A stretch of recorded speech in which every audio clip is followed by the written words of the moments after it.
Okay, guess what? We are now shooting, and this is going to be completely candid, and I'm going to bounce around because all this technical crap. So let me see my phone. This shout out goes out to a Danik. Daniks Auto Detailing. IG page is at Danik Detailing. Apparently, Danik, you also have a YouTube channel, so I'm sure that's an easy find. Point is, and let me set this up. And Haley is my daughter. She does virtually all of my editing. And I'm going to keep this so candid that this is going to be a one take only moment. So here's my wife, Jana, spelled Jana, 4 letters that everyone and their brother botches up. Correct? Mostly. Yeah. And you'll notice that I close my eyes very frequently, and I'm going to do it in this moment more than other moments because I can think better with my eyes shut. So, Danik, and I'm not going to tell you how, but occasionally people find a way to insert themselves into my life. If you had any idea how many balls I have in the air, you would begin to probably empathize with the situation. So today's topic is why you guys are not asking the right questions. And just hold on, Danik, I will get to your questions. So, and I will quote, I believe, Tony Robbins. I'm a massive fan of Tony Robbins. Because of my upbringing, I had to default to books. Back then it was CDs. That was my mentoring. That's the kind of mentoring that I had to default to because of my upbringing. So Tony Robbins was one of them. I believe I'm quoting him correctly when he says the quality of your life will largely depend on the quality of your questions. Now that is something before I even heard him say that, because I did not read that originally when I first read his first book. But when I heard him finally say it, it's like, wow, that is exactly one of the things that I've learned in communication skills, is that people are not asking the right questions. If you go to my homepage of autofetishdetail.com, you will see that I talk very candidly and directly to people. And that's one of my, what I call my unique value propositions as a person, which means this: why would someone choose Darren to detail their car versus someone else? Why is Darren unique that I would want to give him my money instead of someone else? Well, I tell people that because of your inexperience as a car owner when it comes to detailing what your car needs, what it doesn't, likely they will not be able to ask the right questions. That's where I help them, because I'm not trying to oversell myself. I'm simply trying to help them make, or what I call, become an informed consumer or an informed car owner. So what I find very commonly in life is that most people don't know how to ask the right questions, because when you're trying to sell something, and I don't mean me, myself, but whatever it is in life. For example, and you've probably heard me talk about this, is Blendtec. You know what Blendtec is, right? Mm-hmm. It's my blender. Right. Used to be my blender, mm-hmm. Yeah. Now we use, what's it called, do you know? It's a Ninja. Oh, Ninja, yeah. Okay, so Blendtec, they made a compelling argument for why I should buy a $400 blender. And they would try to destroy it. They would shove everything they could into the blender, and it would just gobble it up, and that motor would just not quit. And I thought, wow, that's really, really cool. So I signed on to it because, as a rule, we get what we pay for. What they don't tell you, and this is my point of this moment, is that as a rule, companies will highlight all the benefits and features of their product, but they're not going to parade around the drawbacks, because in their eyes, there is no drawback, because really every business exists to make money. So why would you want to announce any drawbacks of your service, your product, whatever it is? What we do, it's kind of like a resume. You don't put on your resume, oh, by the way, I have a drug problem, an alcohol problem. I tend to stay out too late on the weeknights. And then on the weekends, I destroy myself. So Monday morning, for the first half of the day, I'm worthless. Would you ever put that on a resume? But how many people could put that on a resume? So companies with commercial and advertising, they tend to do the same thing, highlight all the benefits and features.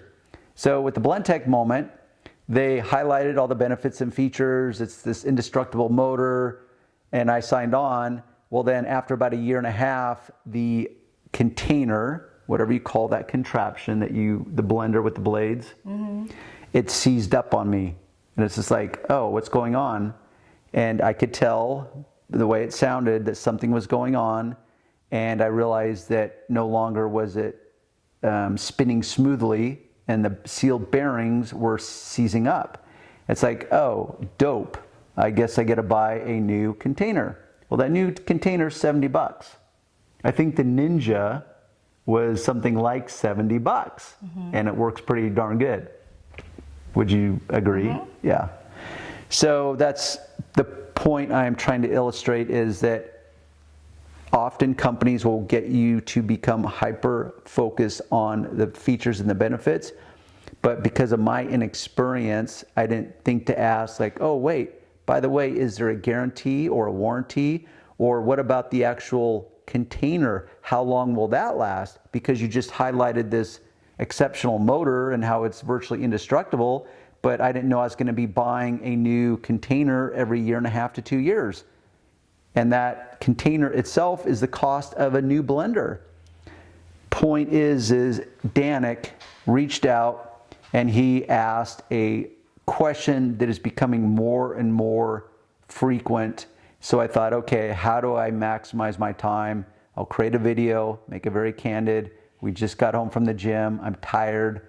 I would prefer to be just eating right now and vegging out and binge watching on one of our favorite shows, which currently is I don't Yellowstone. That's right. I can't believe my brain right now, my brain's going into this gelatinous form, and it might start oozing out any moment.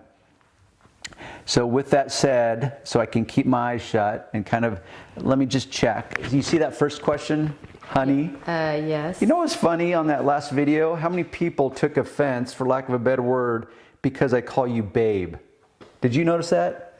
I only saw one guy. It was multiple things. Really? Like, oh my gosh, babe, do you have like a pinky? Then they accused me of wearing a pinky. I didn't even understand it.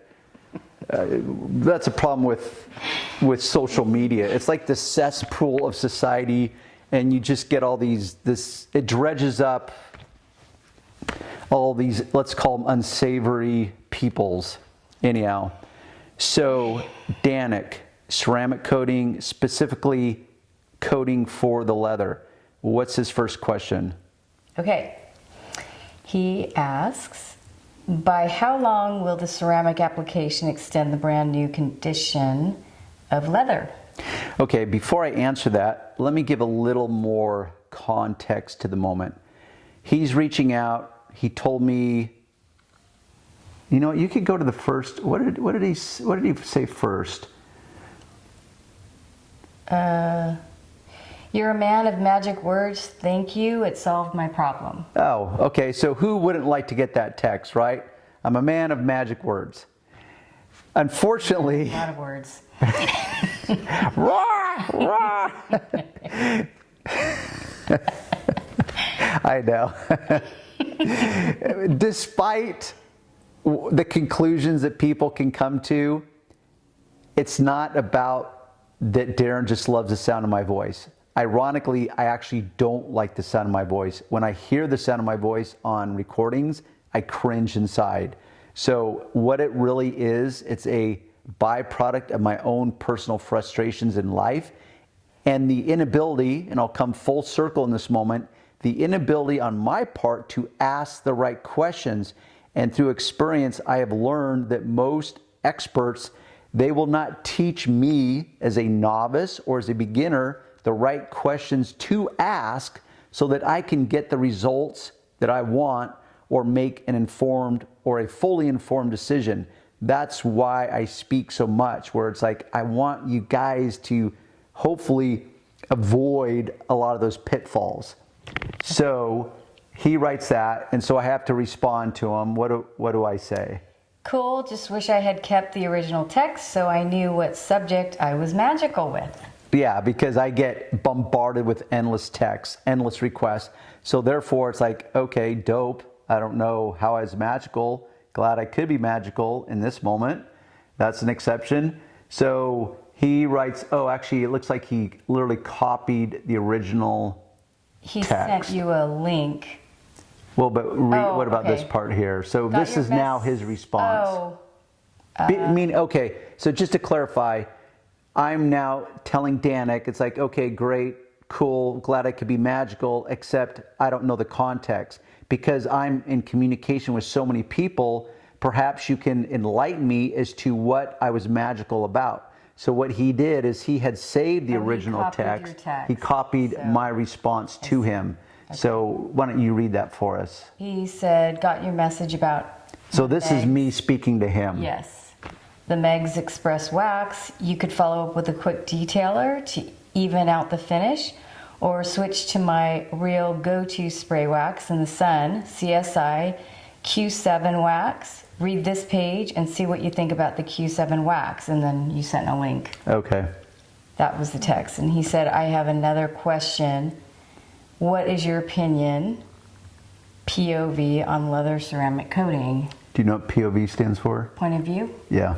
Okay. As far as I know, that's what it stands for. All right. On ceramic coating, did he leave it generic? Okay, so FYI, whenever you want to engage with this guy, I will help you get more of what you want, which is you need to be very specific. And this goes back to, once again, full circle, asking the right questions. So when people as society, because we want instant gratification, everyone's on the what I call Cliff Note, Reader's Digest version. So people will ask questions that I find what I label as oversimplifications. So he says ceramic coatings. Nowadays there's coatings for everything. Your car paint, your glass, your wheels, your brake calipers, leather, upholstery, vinyl. There's coatings for everything. So he says, what is my point of view on, oh, okay, he was specific, leather. Okay, right. See, this is where I need to listen better. Okay. So he did clarify leather ceramic coating. So let me, and we probably don't need to go into the rest. Okay. So, and he goes back and forth. He wants to have a phone conversation. I just don't have time. We're at the gym. That's my me time. That's where I get to tune out or tune in to my podcast, whatever. So, leather coating. So what I did is I said, tell you what, I don't have time to talk on the phone. If I did that with everyone, I'd never get anything done. So what I decided to do is leverage his questions because I'm asked so frequently, and now I can make a video, help Danik out, hopefully, and help other people out. So creating this, what I like to call a win-win for everyone, which is a term that I learned from Stephen Covey, 7 Habits of Highly Effective People, like decades ago when I first learned. So his first question, by how long will the ceramic application extend the brand new condition of leather? Okay, sorry. We have to rewind a little bit more. Because I told, and now this is the point where I'm going to paraphrase. And it's to illustrate my point is that most of us don't know the right questions to ask. Whether it's about ceramic coatings, getting training or professional detail training. And recently it's been a big debate because if you guys have been following me along, I have this guy named Sean of Blendtec Mobile Detailing that I've been mentoring. And he has come to me with his own frustrations, and he's been following people on YouTube. And it's now, and you're doing the same thing, Danik. You have a YouTube channel, which more power to you. I'm not trying to be the only guy on YouTube, because there's many people that will not embrace my delivery. I offend a lot of people. I'm too candid, too honest, too whatever, fill in the blank. Oh yes, too racist. Now I'm a racist because I said something about you being Japanese. I guess that's not politically correct, even though she's my wife and I wasn't disparaging. Anyhow, so it's kind of becoming the theme.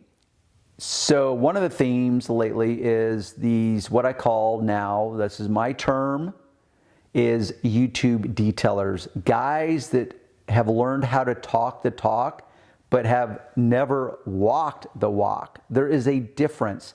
So when a guy creates a YouTube channel and now he comes and literally is telling the world that, hey, I have 20 or 30 years of experience, and yet he doesn't, and now it's not just misrepresenting, he's blatantly lying, I would have an issue with that as a beginner.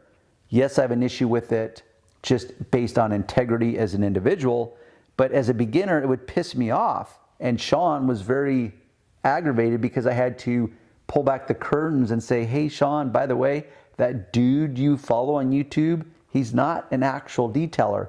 And that other guy that you're following, guess what? So, wow, see? I know. Blah, blah, blah.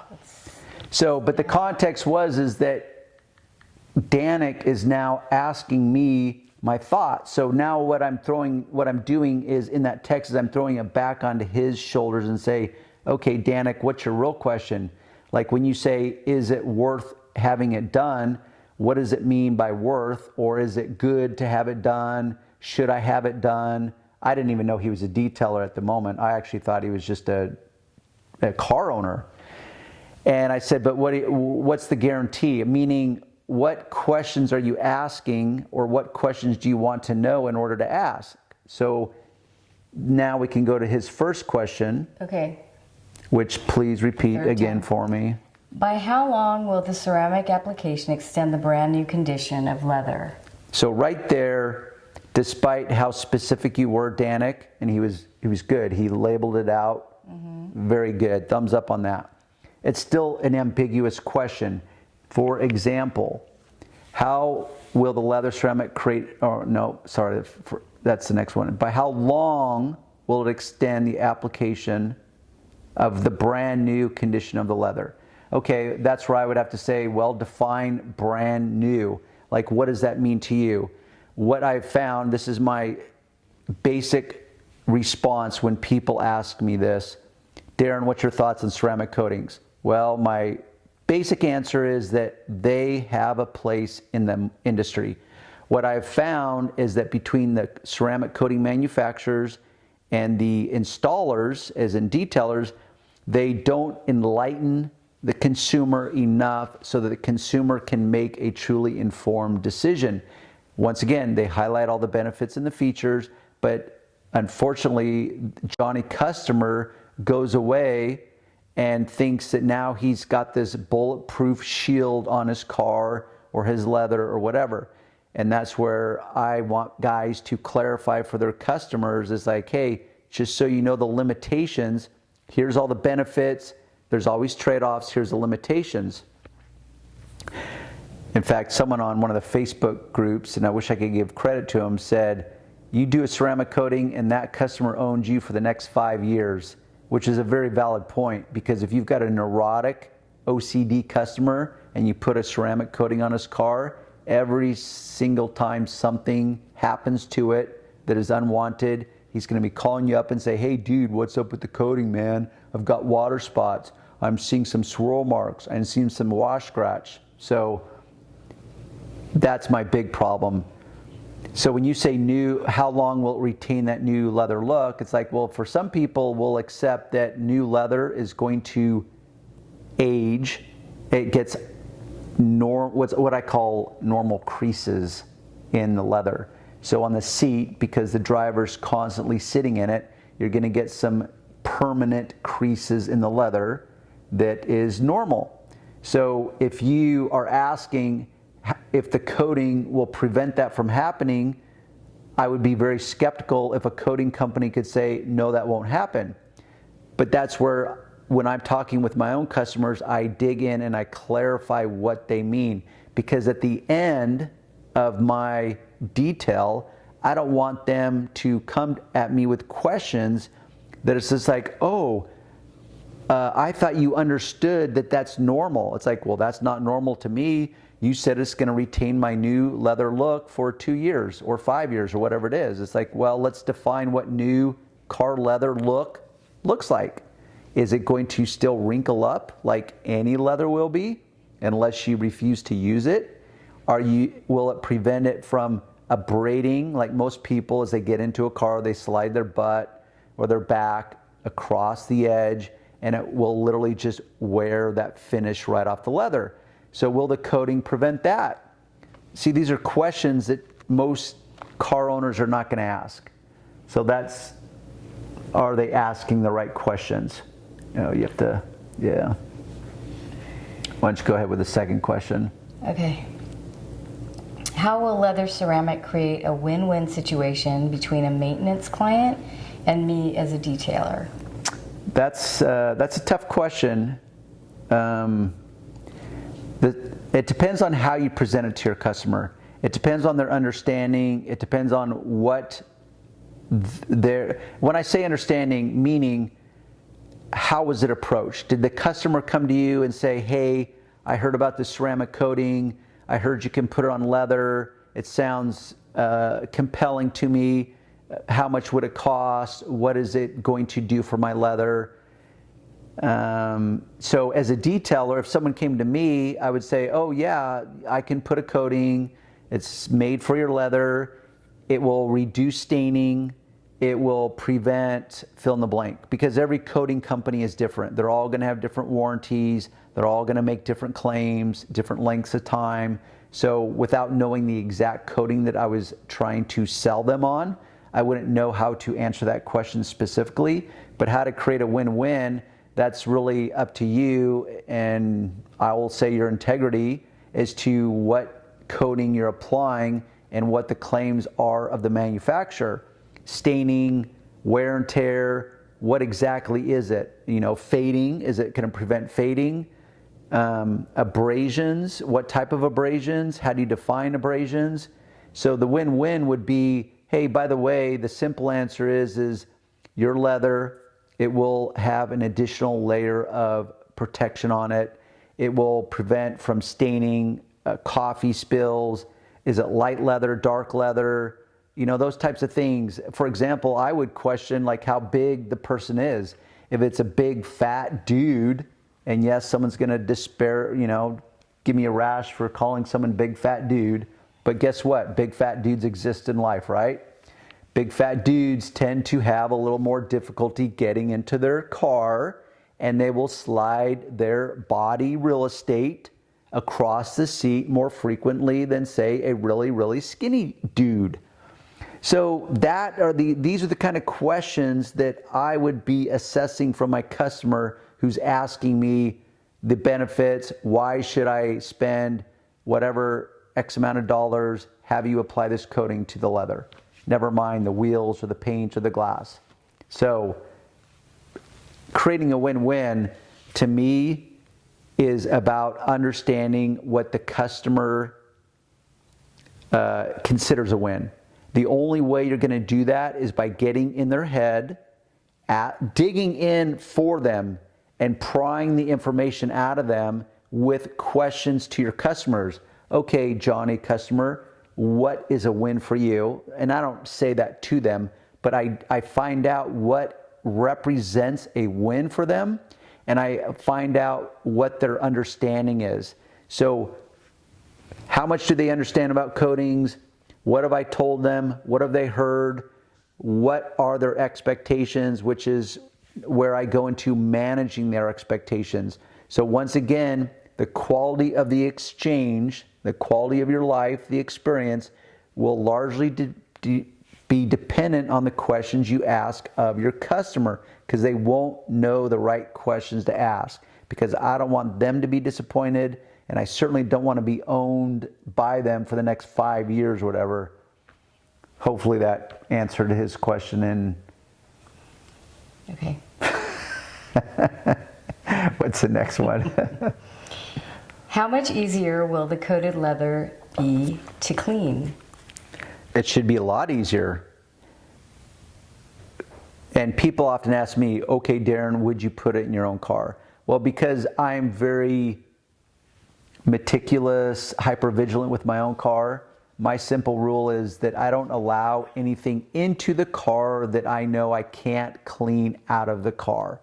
So a ceramic coating or a coating of some kind on the leather, unless the company could prove to me that it's not going to do certain things that are natural, like create those big wrinkles that I don't like or whatever, it's a non-issue for me because I'm not abusing my leather. I'm not taking in drinks that are colored that would even stain the leather initially. So to me, it would be a non-issue. The cost-benefit analysis for a person like me would be so trivial that I wouldn't be willing to pay for it.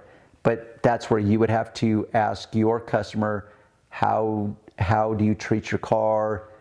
Do you like to drink, eat in it? What is the warranty of the coating that you're applying to it? Once again, you got to dig in, find out what their understanding is, find out what their expectations are.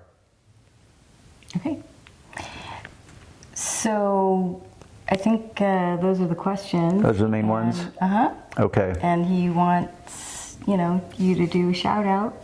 Oh yeah, which I did at the beginning. So Haley, why don't you at this point do an overlay? I'll send you the intel, Danik Detailing, something like that. Right? Did I get it right? Instagram at Danik Detailing. Yeah. Mm-hmm. So Haley, you can just do an overlay over this. So with that said, honey, I have you on camera because now you've been on camera a few times and Yes. you can go on YouTube and you can read the comments, which are very... Oh, we're going to talk about some. Okay. Yeah, so let's just clarify. Okay. Because when we're in front of that camera and you and I talk, I mean, that's our relationship, is that we are ultra candid with each other. And we like to banter, right? Right. And we love sarcasm, right? You're right. You kind of hesitated. No, we do. I mean, yes or no, do we? Yes. I mean, are you Yes. kidding? I mean, we love sarcasm. We love humor. Mm-hmm. You and I are constantly like stirring the pot. So that's our relationship. But if they don't know that, they can look at me as like, wow, what a despot, what a control freak, what a totalitarian. Right. Endless things. What? Just how about a rat bastard? That dude's a rat bastard. Mm-hmm. So am I a rat bastard? No. I know what you were gonna say. You wanted to say sometimes. No, I was. Right? Because sometimes I am. I can be a rat bastard, but you can come off yes, as one. Right. Why do I come off as one? And how would you put it in your Because words? You're older. Yes. And And tired. define older. Like older meaning what? Yes, I'm obviously older, but older meaning what? frustrated. Frustrated, yes. Tired, yes. And when you get frustrated and tired, you become very cranky. Mm-hmm. And and because I don't like to take it out on the people I love, i.e. my wife and our children, I tend to take it out on the world. Okay. Well, see, there's some hesitation there. No. See, because I guarantee they're going to interpret that as like, oh, see, he's leading the witness. He's basically putting words in their mouth. Because you, in my perspective right now, you're not making a compelling case for what's coming out of my mouth. Right. That's how I'm interpreting it. Oh, okay. Because there's hesitation there. Because I'm trying to capture. Off guard. But this is stuff that you and I talk about like all the time. True. I mean, is somehow that, because that inanimate object just makes my brain even go to further mush. Right. So is that like, Maybe. are you kind of having camera shy? Because this is kind of new for you. Yes. Okay. This is new. So what I'm trying to do is draw out from you and kind of illustrate our unique relationship, because I feel it's pretty darned unique. Hopefully it captured, we'll see, Danik. Hopefully it captured at least your questions as far as our personal life. Maybe it captured that. Yeah. Yeah, okay. So there'll be more opportunities, guys. So just stay tuned. Got a lot in store for you. And we'll see you on the next video. But thanks for playing along, honey, babe. I can't believe people took offense to that. It's like, what the what? You know? What's this world coming to?